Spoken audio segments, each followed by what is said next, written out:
نہیں مجھے اگر وہ تو جو ایڈورٹائزنگ کمپنیز ہیں یا اشتہار ہیں، لیکن کوئی خاص آپ بتا سکتے ہیں کون سا ایسا اشتہار ہے جو بیہودہ کپڑوں کے ساتھ ہو؟ میں بتا دیتا ہوں، میں سیریسلی جاننا چاہ رہا ہوں کوئی ایسا۔ مولانا صاحب کیا آپ کے خیال میں کچھ شوبز یعنی کہ فلم انڈسٹری کی خواتین جن کو آپ نے بہنیں اور بیٹیاں بنایا ہوا ہے، کیا وہ نہیں بے حیائی پھیلا رہی ہیں اور ان پر آپ کے کلمات کا، آپ کی تعلیمات کا اثر کیوں نہیں ہوتا؟ اثر تو اللہ ڈالتا ہے، انبیاء کے ہاتھ میں بھی نہیں ہے تو اثر تو اللہ ڈالتا ہے۔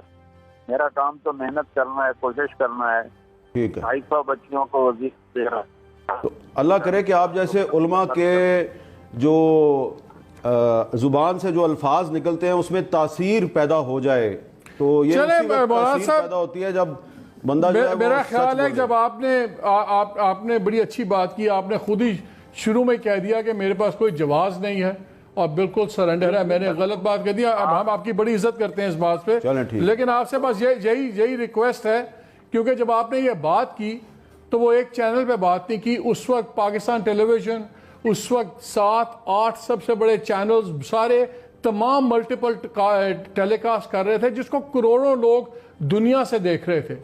آج جو آپ نے میرے سے بات کی، آپ نے جاوید چودھری یا کامران سے بات کی، یہ بڑے ایک لمیٹڈ سرکل تھا۔ وی ہوپ کہ آپ کے جب دوسرے بھی آپ کے ایونیوز ہوں گے، آپ مہربانی سے وہاں پہ بات کلیئر کریں گے، کیونکہ صحافت بھی پاکستان میں ایک فیوریٹ بن گئی ہے، ہر کوئی اس کو رگڑ دیتا ہے۔ جتنی آج سچائی ہے، ہم نے کبھی نہیں دیکھا کسی مولوی اور عالموں کو کسی بڑے سیٹ پہ بات کرتے ہوئے، کسی ویسٹڈ گروپ پہ، یا کبھی ڈیموکریسی اور ڈکٹیٹرشپ کی جنگ ہو۔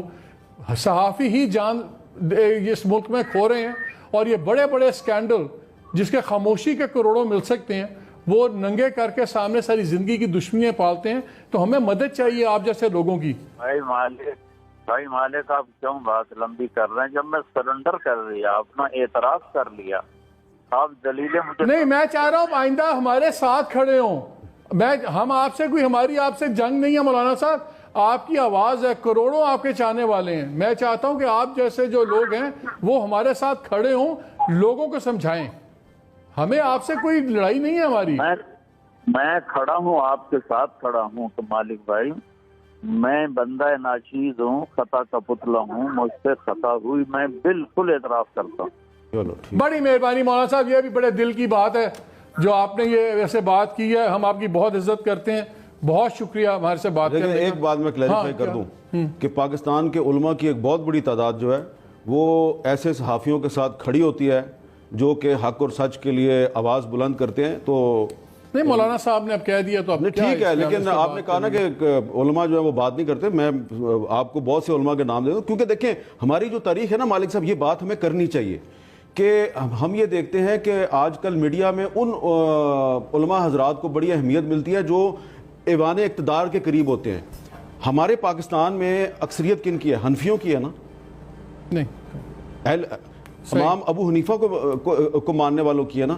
تو امام ابو حنیفہ جو ہیں، جب ان کو حاکم وقت نے کہا کہ آپ میرے چیف جسٹس بن جائیں، انہوں نے جب انکار کیا تو خلیفہ وقت نے غصے میں آ کے ان کو جیل میں ڈال دیا۔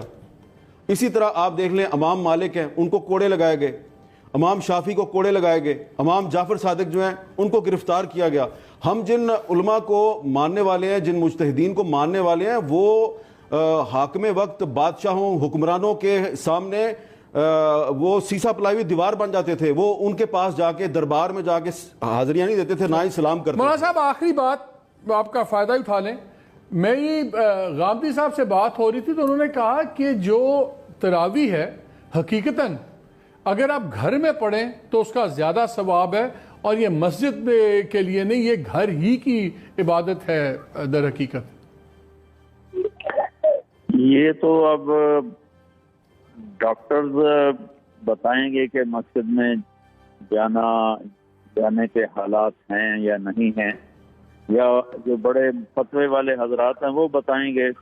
نہیں، میں اس کا مذہبی طور پہ کہہ رہا ہوں۔ غامدی صاحب نے کہا ہے کہ اس کی فضیلت زیادہ ہے، اور یہ عبادت در حقیقت گھر کی عبادت ہے۔ اسی لیے رسول پاک نے بھی اس کو گھر میں ہی کیا، اور پھر انہوں نے پوری اس کی وجہ بتائی کس طرح 3 دفعہ وہاں پہ مسجد نبی میں ہوئے، وہ وہیں پہ اپنی تہجد وغیرہ کی. میری اس میں اپنی ذاتی کوئی رائے نہیں ہے، جیسے ہمارے یہاں کے بڑے علماء رائے دیں بس تو ٹھیک ہے، یا ڈاکٹر جو کہیں گے وہ ٹھیک ہے بس. مولانا صاحب بہت شکریہ، ونس اگین بہت شکریہ آپ کا، آپ نے وقت نکالا اور ایک سخت موضوع پہ ہمارے سے بات کی، بہت شکریہ آپ کا. ہمارے ساتھ گفتگو میں شامل ہیں مظہر عباس بھی.